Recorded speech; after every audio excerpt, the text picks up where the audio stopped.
Hamlet is one of William Shakespeare's most famous plays, a masterpiece that has stood the test of time.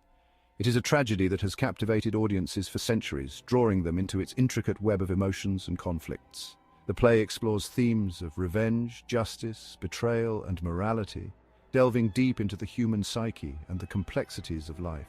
Set in the Kingdom of Denmark, Hamlet tells the story of a prince grappling with grief, suspicion, and the weight of his destiny.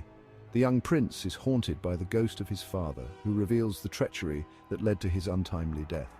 The play is renowned for its complex characters, intricate plot, and profound language. Each character brings a unique perspective, adding layers to the narrative. Hamlet's famous soliloquies, such as "to be or not to be," continue to resonate with audiences today, exploring the depths of human emotion and existential questions. These soliloquies offer a window into Hamlet's soul, revealing his inner turmoil and philosophical musings. Hamlet remains a cornerstone of English literature and continues to be performed and reinterpreted around the world. Each production brings a new vision, a fresh take on the timeless story. Its enduring appeal lies in its timeless exploration of the human condition, making it as relevant today as it was in Shakespeare's time. The themes of love, loss, and the quest for truth are universal, resonating with people across different cultures and eras. At the start of the play, we meet Prince Hamlet, who is mourning the recent death of his father, King Hamlet. The weight of his father's untimely demise hangs heavily on his shoulders, casting a dark shadow over his every thought and action.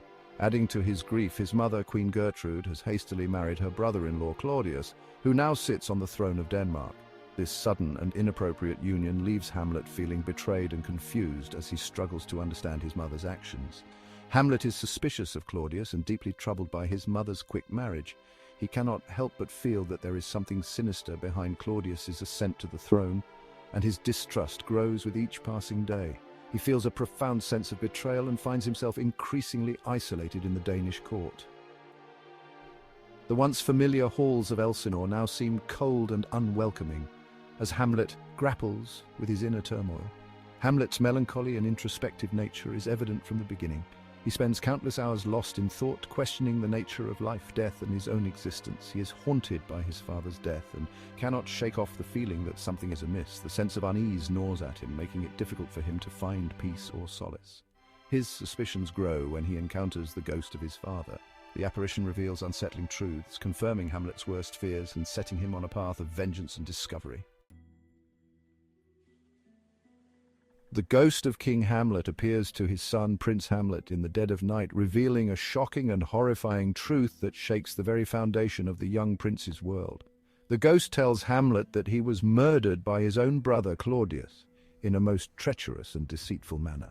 Claudius, driven by ambition and greed, poured poison into King Hamlet's ear while he slept peacefully in the garden, ensuring his death was swift and silent. With the king out of the way, Claudius usurped the throne, taking the crown for himself and marrying Gertrude, the queen, in a bid to solidify his power and legitimacy. The ghost, filled with righteous anger and sorrow, demands revenge, urging Hamlet to avenge his foul and most unnatural murder, to restore justice and honor to the kingdom. Hamlet is shaken to his core by this revelation, his mind reeling with the enormity of the betrayal and the weight of the task before him. He vows to avenge his father, but he is also a contemplative and cautious individual, aware of the dangers and complexities of such a mission. Hamlet is torn between his burning desire for revenge and the need to be absolutely certain of Claudius's guilt, fearing the consequences of acting on uncertain information. To buy himself time and gather more evidence, he decides to feign madness, using it as a cover to investigate the truth of his father's murder and plan his revenge meticulously, ensuring that justice is served without any doubt. To confirm Claudius's guilt, Hamlet devises a clever plan. He arranges for a group of traveling actors to perform a play for the court. This play within a play, The Mousetrap, mirrors the circumstances of King Hamlet's murder. Hamlet closely observes Claudius's reaction during the performance. Claudius's guilt becomes evident through his distressed response, confirming the ghost's words. Hamlet is now convinced of Claudius's treachery. However, his opportunity for immediate revenge is thwarted when Claudius, feeling the weight of his guilt, leaves the play abruptly. Hamlet now seeks the right moment to strike. Section 5. Ophelia's descent. Ophelia, Hamlet's love interest, is caught in the crossfire of the unfolding tragedy. Her father, Polonius, advises her to reject Hamlet's advances, fearing his erratic behavior and the uncertainty surrounding his future. Hamlet's feigned madness and his harsh rejection of Ophelia, combined with her father's death at Hamlet's hands, drive Ophelia to insanity. She drowns in a river, an event often interpreted as suicide. Ophelia's tragic fate adds another layer of complexity to Hamlet's emotional turmoil. He is consumed by guilt and grief, further fueling his desire for revenge. The play highlights the devastating consequences of deceit, manipulation, and the pursuit of power. Section 6, the final curtain. The deaths of Polonius and Ophelia push Laertes, Ophelia's brother, to seek revenge against Hamlet. Claudius seizes the opportunity to manipulate Laertes' anger, plotting with him to kill Hamlet in a staged duel. In the climactic final scene, a fencing match between Hamlet and Laertes turns deadly when Laertes' sword is secretly poisoned. During the duel, Gertrude unknowingly drinks from a poisoned cup intended for Hamlet.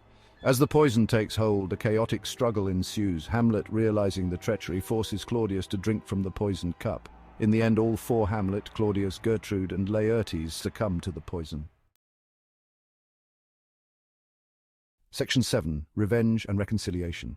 Hamlet achieves his revenge, but it comes at a heavy price. The play does not portray revenge as a straightforward triumph, but rather as a destructive force that consumes everything in its path.